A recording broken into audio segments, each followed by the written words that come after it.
이제부터 협동의 경제학을 저와 함께 공부하게 될 건데요. 수업을 들으시다가 궁금한 것이 있으시면 언제라도 메일 보내주시는 거 잊지 마시고, 메일 주소 잊지 않으셨죠?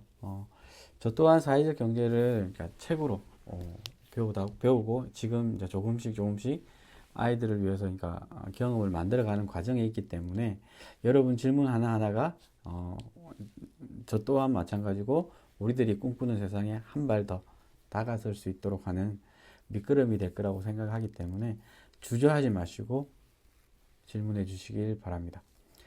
그리고 직접 사회적 경제를 체험하고 싶은 분이 계시다면 저희 과에서 작년 한 해 열심히 준비했고 활동하고 있는 과 동아리 김혜인 쿱에서의 활동도 권해 봅니다. 수업으로 만나는 사회적 경제와 동아리에서 만나는 사회적 경제는 또 다른 경험이 될 겁니다. 제일 중요한 것은 성적에 대한 부담이 일단 없는 거죠. 사회적 협동조합도 마찬가지로 한번 활동하실 것을 권해 봅니다. 협동의 경제학을 보면 이제 이번 시간에는 1장에 대한 협동의 경제의 개념과 배경 이런 것들, 그 안에 이제 개념과 목적, 역사, 원칙, 제3부분 그리고 연대 경제에 대한 관계, 그리고 협동의 경제의 관점에 대해서 이번 시간 공부를 해볼 거고요. 이 내용을 첨언하면서 여러분들이 협동의 경제학에서 가지는 기본 원칙에 대한 이야기들, 어떻게 보면 사회적 경제하고 그러니까 중복되는 내용일 수도 있고요. 이걸 한번 체크해 주시면 감사하겠고요. 먼저 협동의 경제 개념과 목적이라는 제목 하에 협동의 경제란 과연 뭘까? 교재를 찾다 보니까 협동의 경제라는 교재보다는 유사 개념으로 사회 경제라는 개념의 교재를 제가 찾았고요. 여기에 부분에서 혼용돼서 사용될 겁니다. 교재에는 사회경제라는 이야기를 하고 있고 저는 이것을 협동의 경제라고 좀 번역을 하면서 같이 혼용해서 사용하니까 너무 헷갈려 하시지는 않으시면 좋겠고요. 그럼 협동의 경제는 과연 뭘까? 국가로부터의 관리나 통제를 받지 않으면서 민주주의를 정진하는, 그리고 개인, 가족의 욕구와 지역사회 문제를 해결하기 위해 활동을 수행하는 조직들로 구성된 있으며 연대에 기초한 경제다. 그리고 경제와 사회행동, 사회의 관계를 연구하면서 소비자의 행동이 도덕, 윤리, 인본주의적 철학에 영향을 받는지를 분석하는 게 협동의 경제다 라고 이야기를 하고 있습니다. 이 부분이 이해가 되시나요?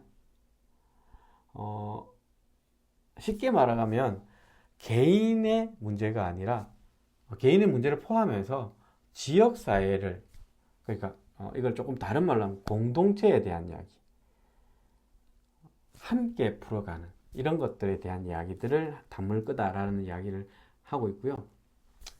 여기에는 낡은 개념과 신개념, 그러니까 오래된 개념, 최근의 개념 이렇게 보시면 될 것 같아요. 낡은 개념은 협동의 경제를 구성하는 협동조합 등과 같은 경제 조직으로 구분하는 조직적 측면을 이야기하고 있습니다. 그러니까 자활기업도 있고 여러 가지 기업들이 있습니다. 이런 것들에 대한 부분에서 요 부분에서 이제 어떻게 보면 교류보다는 각각의 영역에 대한 이야기들을 하고 있다라고 보시면 될 것 같고요. 신개념이라고 하는 가장 좀 최근에 대한 얘기는 협동의 경제를 경제의 한 부분 또는 공공 부분과 민간 부분 이외의 제3의 부분으로 구분하는 것들을 이야기할 수 있다라고 보시면 될 것 같고요.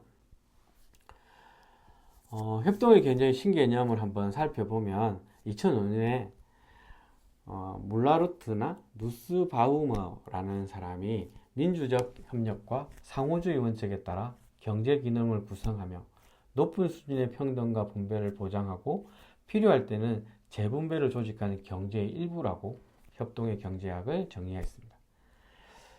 2015년에는 나시울라라는 사람이 사회적, 집단적 또는 공공의 목적을 추구하는 경제활동의 총합으로서 공공과 민간 사이의 제3경제 부분이다 라는 이야기들을 하고 있고, 2019년에 페레이라와 그의 동료들이 연구를 하면서 협력과 협동, 상호주의에 기반한 조직들로 구성된 제3부분으로 불리는 영역이다라고 이야기를 하고 있습니다. 뜬구름 잡는 이야기 비슷한데요. 어떻게 보면 최근의 부분에 있어서는 민주적인 협력 그리고 상호주의, 그러니까 이거 다 하나를 이야기하면 공동체를 기반으로 한이라고 이야기할 수 있을 것 같습니다. 낡은 개념이라고 이야기하는 부분은 1999년에 몰로와 동료들에 의해서 정의되는 부분인데요. 지역 주민들에게 잠재적 능력을 발휘할 수 있도록 도모하며 지역사회가 지역 경제를 재생할 수 있는 모든 단계에 개입할 수 있는 광범위한 행동들을 포함하고 있다. 그리고 시장에 대한 적극적인 개입을 통한 지역사회 문제 및 지역사회의 발전 및 이익을 추구하는 것들을 이야기하고 있고, 협동의 경제학이라고 이야기하고 있고, 시장을 통해 생성된 이익을 분배하는 상호 호혜의 원칙에 따라 사회 경제 조직을 구성하는 구성원이나 지역사회에 재분배한다. 유럽이라는 공간을 보면 유럽도 그렇고 캐나다도 마찬가지로 사회적 경제가 발전한 지역을 보면 이런 이야기들을 자연스럽게 하고 있는 거죠. 우리나라는 그런 게 없었냐? 혹시 생각나는 게 없으신가요? 향약, 두레 이런 것들을 하면서 공동체를 기반으로 해서 함께 살아가는 이야기들을 했는데, 이게 이제 체계적으로 정리된 게 그렇게 많지 않다 보니까 학문적으로 복지나 이런 것들도 마찬가지로 우리나라가 없었다 이런 게 아니잖아요. 조선시대를만 봐더라도 그러니까 휴가제도라든지 이런 것들이 충분히 있었던 것들을 볼 수 있잖아요. 그런 것들 보시면 될 것 같고요. 결론적으로 협동의 경제학이란 뭐냐? 민간 부분이나 공공 부분이 아닌 양 부분의 사이에 위치한 제3부분으로 불리는 영역. 그러니까 딱 이거다 저거다가 아니라 그 사이에서 이렇게 이쪽도 저쪽도 같이 고민하는 부분이라고 보시면 됐고, 사회복지의 향상, 즉 지역사회 문제 해결과 발전 및 지역 주민들의 욕구를 해결하는 이건 최근에 이제 이야기 들은 거 보면 사회적 가치라고 이야기하는 부분들로 정리되고 있고, 이번 시간이 될지 다음 시간이 될지 모르겠지만 그것을 어떻게 풀어나가는 예시들도 함께 이야기를 드릴 것 같습니다.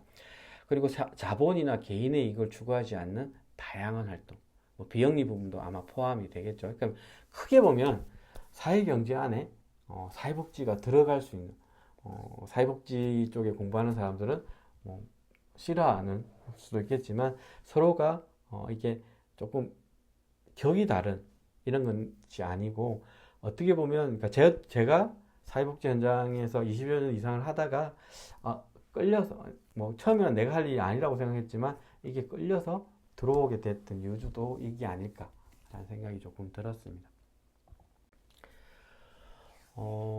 여기서 이제 조금씩 개념들을 한번 정리해 보면, 사회경제 조직이란 것에 대한 정의를 한번 보면, 일반적으로 협동의 경제는 다양한 조직들로 구성이 되는데, 그 조직들은 협동조합, 신용기금조합, 노동조합, 사회적 기업, 비영리 조직, 종교 및 자선조직, 자발적 조직 등이 대표적이다.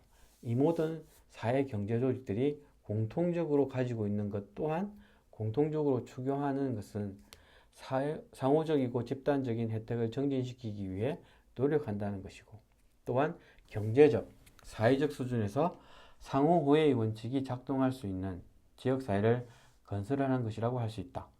즉, 어떻게 공공의 이익 실현 또는 집합적인 목적을 위해서, 그리고 자본에 대한 사회적 통제를 위해서 사회적 관계가 동원되는지가 사회경제의 가장 중요한 논리라고 할 수 있다. 사회경제 조직들은 사회 안에서 인간들이 공동의 목적을 성취하기 위해 함께 행동하게 되는데, 특히 사회경제 조직들은 시장 메커니즘을 사회적 목적을 성취하기 위해 활용한다. 사회복지는 이런 경제라는 이야기를 안 하죠. 한때 유행했던 말 중에 하나가 그런 거죠. 가장 사회복지에서 했던 것 중에 하나가 좀 어거지였던 거라고 저희들 많이 하는 것 중에 하나가, 최고의 복지가 취업이다, 일자리다 라고 했던 부분이 있습니다. 근데 최근에 이제 그러니까 장애인 쪽에서 했던 것 중에 하나가 노동의 선택에 대한 뭐 이런 것들, 결정권 이런 것들에 대한 고민들을 많이 하고 있어요. 제가 또 대학원에서 공부를 하다 보니까 이런 것들이 우리한테 주는 시사점이 크다라고 볼 수 있을 것 같습니다. 그러면 협동의 경제의 목적은 과연 뭘까? 이윤 창출과 사회복지 향상을 다 중요하게 생각하는 거죠. 그러니까 이윤 창출이라는 거는 지속 가능성에 대한 이야기를 하는 거죠. 보통의 사회복지는 정부 지원이나 그러니까 후원으로 진행되다 보니까 이윤 창출에 대한 고민이 없습니다. 하지만 사회적 기업, 협동의 경제라는 부분에 있어서는 정부 지원은 또 뭐 받을 수 있겠지만 기업이다 보니까 정부 지원보다는 스스로 벌어서 이것을 해나가는 것들. 그래서 협동조합 같은 경우에도 이제 뭐 특히 사회적 협동조합 같은 경우에는 배분을 할 수 없는데 일자리 창출이나 이런 것들을 할 수 있는 구조로 만들어져 있습니다. 시장으로부터의 이익 창출이라는 기업 모델을 적용하고 있고 비영리를 추구하는 상업 조직과 비영리 조직이 혼합 조직으로 구성되어 있다. 비영리를 추구하는 상업 조직은 일반 협동조합을 말할 수도 있는 거죠. 그리고 비영리 민간단체도 사회적 기업으로 지정을 받을 수는 있어요. 빈곤으로부터의 탈피, 부의 불평등이나 환경적 폐해와 같은 인간의 사회적 번영이나 사회복지에 부정적인 영향을 미치는 사회 문제를 해결하는 것이다. 이렇게 말하면 사회복지 안에 공부하는 교과목 안에 저희도 좀 일찍 들어온 편이지만 사회적 경제가 들어오는 게 당연한 것 같죠. 상업활동을 통해서 확보한 이익을 다시 사회복지 향상을 위한 사회적 활동을 위해 재투자하는 것. 대부분의 사회적 기업들은 정관이라는 것을 가지고 있는 그 안에 이런 내용들을 반드시 포함하게 되어 있습니다. 이익의 몇 %를 환원해야 되고 재투자해야 되고 이런 이야기들을 가지고 있습니다. 협동의 경제의 이윤 창출 목적은 사회 경제 조직들의 지속 가능성을 의미하는 것으로서 이윤 창출을 통한 지속 가능성을 사회복지 향상을 위한 기본 전제 조건이다 라고 이야기하고 있습니다. 그러면 협동의 경제의 역사를 한번 보면 협동의 경제의 뿌리는 어디부터 시작할까요? 18세기 유토피아 사회주의가 강조했던 협동조합에 있습니다. 그리고 15에서 16세기 등장했던 시민경제란 부분도 환영역이 될 거고요. 사회의 공공성과 인간 존엄성을 다룬 강조하는 사회 카톨릭주의에서도 가져올 수 있고요. 기독교 사회주의, 불평등의 원인이 자본주의가 조장한 탐욕에 있음을 강조하는 부분이라고 할 수 있고요. 사회경제의 뿌림은 중세시대 길드에서도 찾을 수 있습니다. 뭐 이거는 구체적으로 들어가는 것보다는 그냥 이런 게 있다 정도만 아시면 될 것 같고요. 현대적 형태의 사회 경제는 19세기에 기원을 하고 있고 여기에는 연대성 기반의 자선조직, 뭐 이런 거, 자선조직 협회 이런 거 있죠. 그런 데서 출발하고 있다. 용어의 시초는 1830년 프랑스 경제학자가 주장했던 부분이 이런 내용들의 책에 있습니다. 1820년에서 1860년대 사회경제학자는 시장이 불균형하다는 것을 불균형하다라는 이야기를 하면서 협동의 경제학이 필요한 이야기들을 했다라고 보시면 될 것 같고요. 1980년대와 80년대에는 이제 협동의 경제가 재등장을 하게 됩니다. 80년대와 90년대 실업 문제가 좀 많이 나타났고 복지국가에 의한 사회적 보호, 돌봄이 약해졌고 그리고 상실감이 정대하는 이런 것들에 의해서 재등장하는 계기가 되었고 부차드 등에 의해서는 공공 재정의 위기 속에 있는 국민의 욕구를 해결하기 위해서 1990년대 부족한 국가 서비스에서 사회경제가 대안으로 협동의 경제가 대안으로 재등장하게 되었다라고 이야기하고 있고요. 멜러 등에 의해서는 노동자들이 소유하는 협동조합과 같은 조직을 통해서 고용 문제 해결을 기대하면서 재등장을 했다. 그러니까 이번에 코로나가 전 세계적으로 하면서 스페인의 협동조합이라고 하는 곳에서는 고용 문제를 그러니까 하나의 기업이 큰 기업이었어요. 그러니까 망했을 때 그 협력기관 협동조합들이 그 직원들을 다 재고용하는 형태로 하면서 뭐라고 여기 그거 해고를 하지 않았던 부분. 그래서 그것을 보고 그 이전에도 그런 사항들이 많았지만 코로나 때도 그런 내용들을 하면서 그러니까 이익이 목적이 아니다 보니까 그렇게 하는 거죠. 그러니까 돈은 벌어야 되지만 이익이 아니라 함께 살자라는 공동체에 기반하고 있다라고 보시면 될 것 같고요.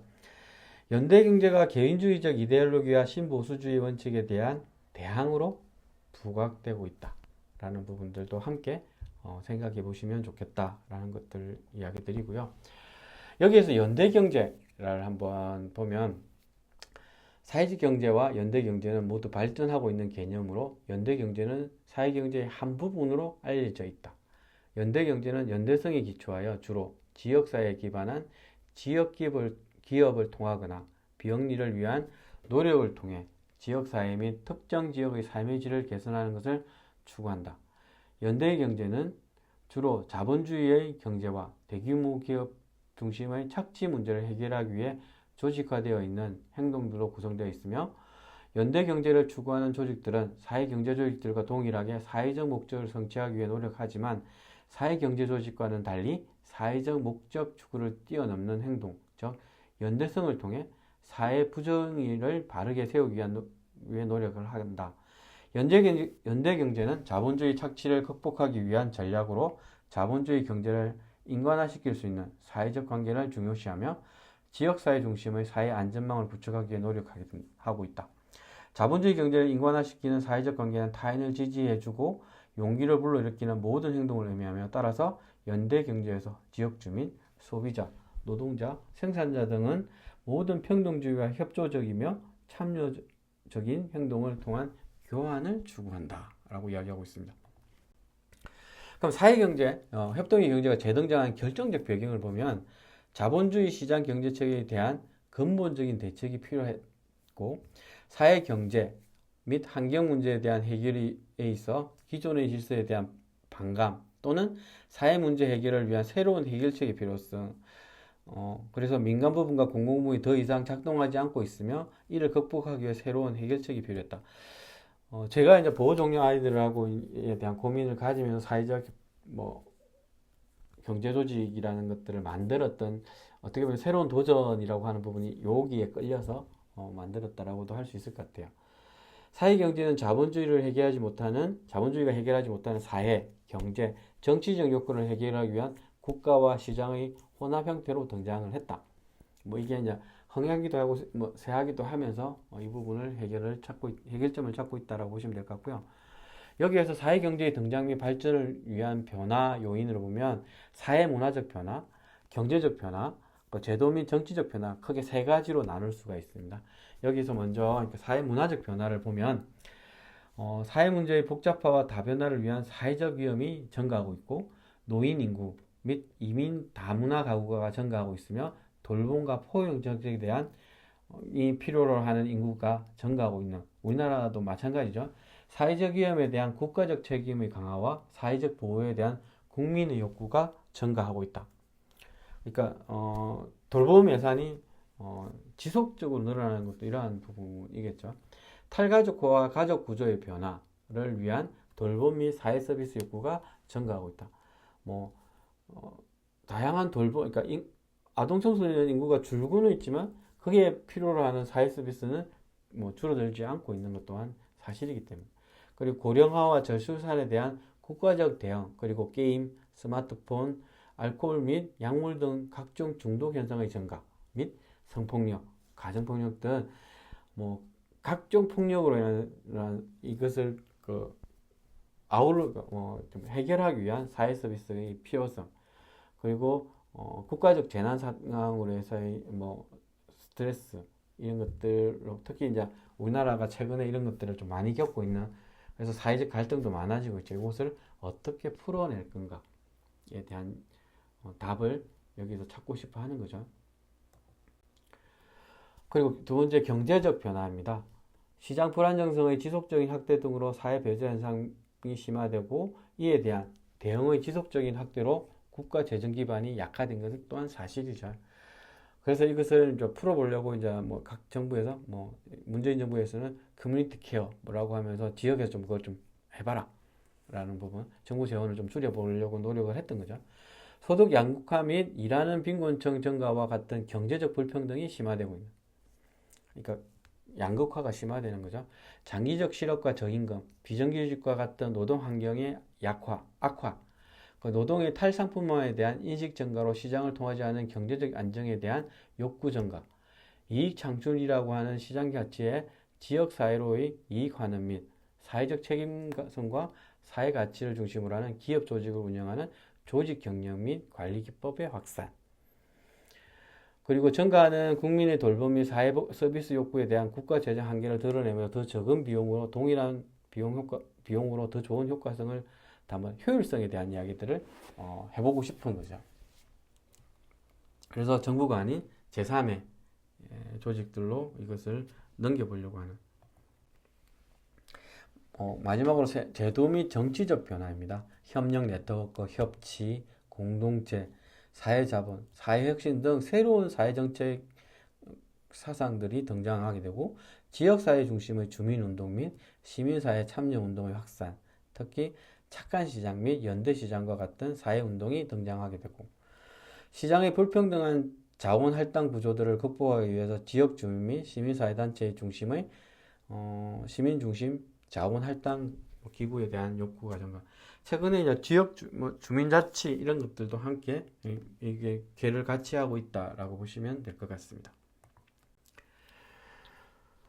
협동의 경제의 원칙의 작동 원칙을 한번 보면 젠슨 같은 경우에는 1998년에 사회정책과 경제정책을 잇는 연결다리 역할을 주장하고 나섰고요. 유럽경제사회위원회라고 하는 EESC에서는 2012년 협동의 경제를 구성하는 조직들이 갖는 공동의 원칙을 제시했는데, 첫째, 민간 영역, 둘째, 공식적으로 조직화된 법적 지위, 셋째, 자발적 의사결정 구조, 넷째, 회원 자유 조직, 다섯째, 초과된 이익이나 이윤의 분배, 여섯째, 개인이나 가족 등의 욕구 충족, 일곱 번째, 민주적 조직이라고 하는 작동 원칙들을 이야기하고 있습니다.